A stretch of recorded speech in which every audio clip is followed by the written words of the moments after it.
Mom and Dad were furious. They said they'd forgive me if I apologized. But why should I be the one to make amends? I can't see myself getting along with people who would say something like that. I've decided I'm never going to see them again. Don't be ridiculous, I said. If that's your attitude, I'm divorcing you. Leave. Actually, I was about to leave anyway, he replied. My name is Jade and I'm a 30-year-old office worker. Recently, my boyfriend Harry proposed to me. We met at a meetup for online gamers, and he's 7 years older than me. He's kind, accepting, and understands how important my work is to me. He gives me the space I need, which I really appreciate. However, now that he's proposed, I'm unsure what to do. I hadn't really considered marriage before. It feels like a binding commitment, and I worry it might take me away from my work, which I love. I don't have hobbies, and I'm not sure what to do on my days off. My previous boyfriends left me because they couldn't handle my focus on work. They expect me to adjust my schedule for their work. They'd say, men want to be in control and expect women to handle housework. That's why I never saw marriage as a happy ending. Harry's proposal is different. I asked him if he really understands that I'm not quitting my job. Of course not, he said. We can share housework, and if we don't have much time together because of work, that's fine with me. I've lived alone for a long time and I'm used to it. I also have hobbies and know how to spend time on my own. Why do you want to marry me then? I asked. It's just that, despite everything you've said, I don't want you to be with anyone else. Even if we only see each other on weekends or live apart, I want us to be officially married. I want us to make a lifelong vow to love each other. It's a selfish request, but if you're not comfortable with marriage, we can consider common law marriage instead. His understanding and willingness to compromise made sense to me. I realized I could manage married life with him without changing who I am. So I decided to marry Harry. When I told my family and friends, they were all shocked, especially since I had previously said I had no intention of getting married. My mother was in tears, overwhelmed with happiness. It made me realize how much it meant to her. Despite always telling me to live my life as I wished, I knew she had always hoped to see me married. I'm overjoyed to see the smile on my mom's face. I'm glad I decided to get married. We've had our wedding and started our new life together as husband and wife. We've moved into our new house, unpacked, and sorted through all the complicated paperwork. Harry suggested we spend a night at his parents' house since they're hosting a family gathering this Saturday. I need to make sure I don't come off as rude, I said. Don't worry about it, Harry reassured me. My parents are quite elderly, and they'll probably see you more as a granddaughter than a daughter-in-law, so you don't need to be overly concerned. His words eased my anxiety a bit. I did want to make a good impression, so I agreed to join him at the gathering. I decided to call my mom to see if there was anything specific I should be aware of when visiting his family. Given that all the relatives would be there, I wanted to be prepared. Since my dad passed away when I was young, my mom has been my sole support. I love and respect her deeply, and I always turn to her for advice. Should I bring something with me? I asked. Yes, she replied. It's a good idea to offer to help with the preparations, but don't overdo it. If they need assistance, be ready to do what they ask. Also, don't forget to bring some gifts. Got it. Thanks, Mom, I said, feeling much more at ease after our conversation. I'm confident that everything will go smoothly. On the day we head to Harry's parents' house, I'm ready to make a positive impression and embrace this new chapter in our lives. I felt completely prepared as Harry drove us to his parents' house. After about 40 minutes, we arrived. It had been since the wedding that I had seen my in-laws and the extended family. Harry had assured me they were all looking forward to meeting me, which eased my nerves and made me excited.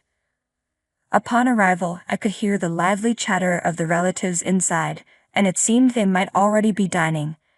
Harry led me into the living room where we were warmly greeted. "Oh, you're here. Come in. Come in," his parents said, inviting us to join them. "Sit down. Let's toast once more." Harry's parents appeared a bit tipsy but cheerful. We settled in and enjoyed our drinks. I took out the gift I had brought for them. "Oh, thank you so much," they said. "Is there anything we can help with?" I pulled out my apron ready to assist. No, there's no need," they insisted. "Just relax and enjoy yourself." I was slightly surprised by their insistence that I should simply enjoy the evening. Harry's parents, who are quite elderly, his mother is 68 and his father is 72, seemed to treat me as if I were their granddaughter, just as Harry had mentioned. We continued with dinner and then Harry's mother came over to chat. "Here's another beer," she said, handing me a drink. "The wedding was wonderful, wasn't it?" I thanked her, but then she added something unexpected. "If I had one complaint," she said, "it would be about your mother." I was taken aback. "What do you mean?" "Well, the scar on her face. It's rather hard to look at." My face fell as I processed her words. "Excuse me." The comment about my mother's scar really soured the festive atmosphere. Harry's mother's remark about how my mom's scar was noticeable, despite her efforts to cover it with makeup, felt like a cruel jab. "If I had a scar like that, I wouldn't have attended the wedding," she said. I was stunned. I couldn't believe she was insulting my mother. Then Harry's father joined in. "Well, it's understandable," he said. "You don't have a father, so having another parent at the wedding must have been awkward. Even with the scar, she had to come, even if it was embarrassing." I was incredulous. What on earth were they saying? My mother's scar was a result of a tragic accident. When I was a child, she had been sitting in the back seat with me for safety while my dad drove. A speeding car from the opposite lane crashed into us. My father swerved but ended up crashing into a pole, and he died on impact. To protect me, Mom shielded me with her body, and a shard of glass from the front window lodged into her face, causing severe injuries. It seemed Harry's parents didn't know this. I looked at Harry, who was aware of the details. His discomfort was palpable as he stared at his plate, eating silently. "You're not going to say anything?" I asked, feeling utterly betrayed. I was deeply disappointed in him. His parents were making fun of my mother, and he wasn't standing up for her. The fact that my in-laws were laughing and mocking my mother in front of the relatives was beyond unacceptable. I couldn't let this go. "Excuse me," I said, my voice firm. "Why would you say something like that? Didn't you even consider why my mother has that scar?" Their surprise was evident, and the room fell into an uneasy silence. The relatives watched in stunned silence, taken aback by my outburst. "She got that scar while protecting me during the accident where we lost my dad," I continued. "If she hadn't shielded me, I could have been seriously injured or worse." I shook my head, feeling disgusted. Making fun of someone's scars without knowing their story is incredibly childish. "I'm sorry, but I'm going home," I said, turning on my heel. The room was thick with discomfort. My in-laws' faces were flushed with embarrassment, and Harry stared at me, his mouth agape. I left the house and caught a cab to the station, then took a train back home. When I arrived, I decided to gather my things and prepare to leave. But since it was already late and I had been drinking, I spent the night at home. The next morning, I waited for Harry to return. I wanted to leave as soon as possible, but I decided it was better to talk to him first before making any final decisions. When he arrived, he looked furious. He threw his bags down and glared at me. "What was that last night?" he demanded. "You embarrassed me and my parents." "Your parents are the ones to blame," I shot back. "They insulted my mother in front of everyone. You know why she has that scar, and you didn't even try to defend me." "That's not what I'm talking about," Harry interrupted. "First, you need to apologize for embarrassing me and my parents."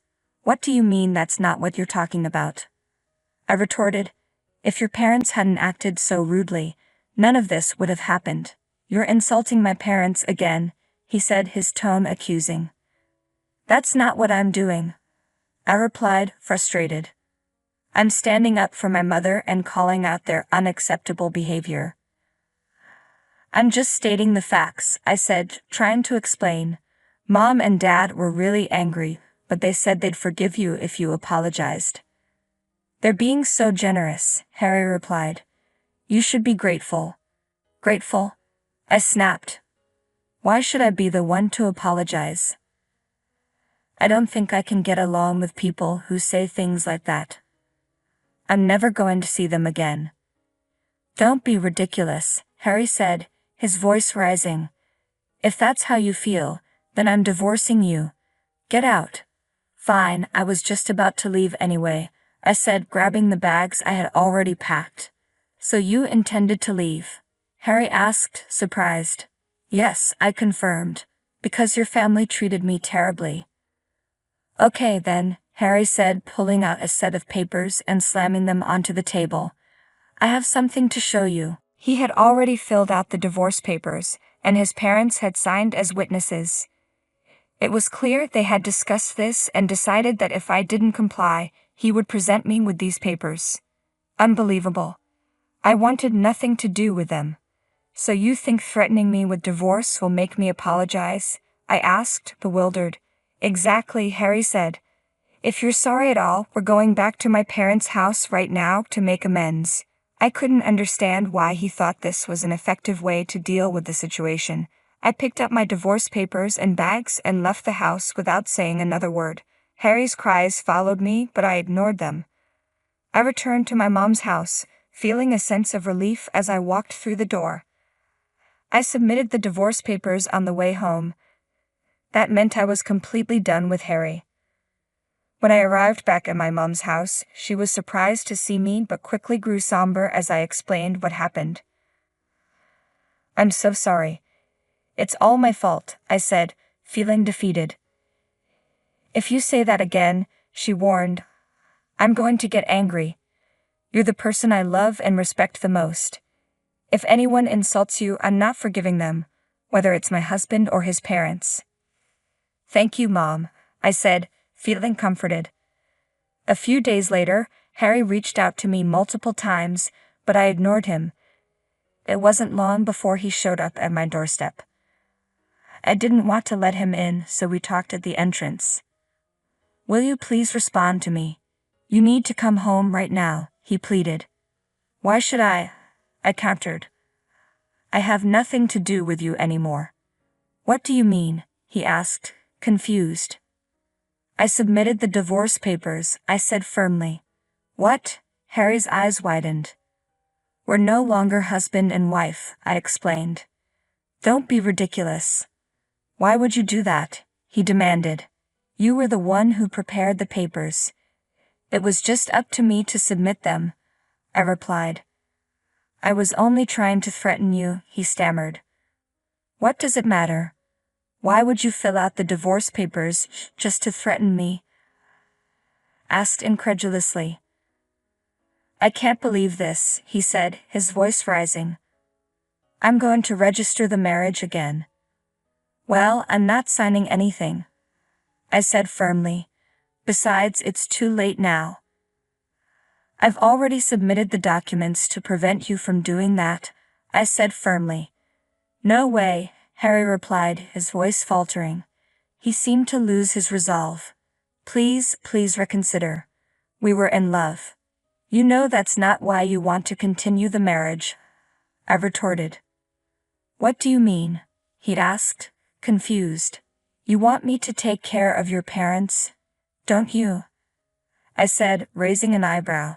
They're elderly and seem to have various health issues. You wanted a wife who would look after them, right?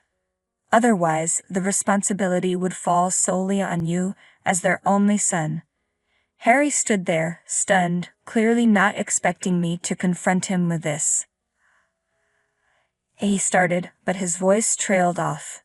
Suddenly, his expression hardened. Fine. If that's how you feel, then you're coming back with me, right now. No way, I said firmly. Why should I take care of your parents? They have nothing to do with me anymore. Shut up, Harry shouted. I'm taking you home, no matter what. Do you think you can threaten me? I countered. I'm serious, I'm not coming with you. As Harry continued to argue, a man appeared behind him. I looked at the newcomer, startled. The man addressed Harry, his tone authoritative. What do you mean by what you just said, sir? Huh? Who are you? Harry asked, confused. The man flashed a badge. I'm sorry for the intrusion. I'm a police officer, patrolling this area undercover. I can call for help right now if that would make things easier, the officer said. No, thank you, Harry stammered. Are you stalking this woman? The officer asked.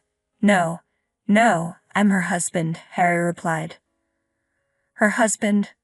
But it sounds like there's trouble here, the officer said, glancing at me. He's my ex-husband, I interjected.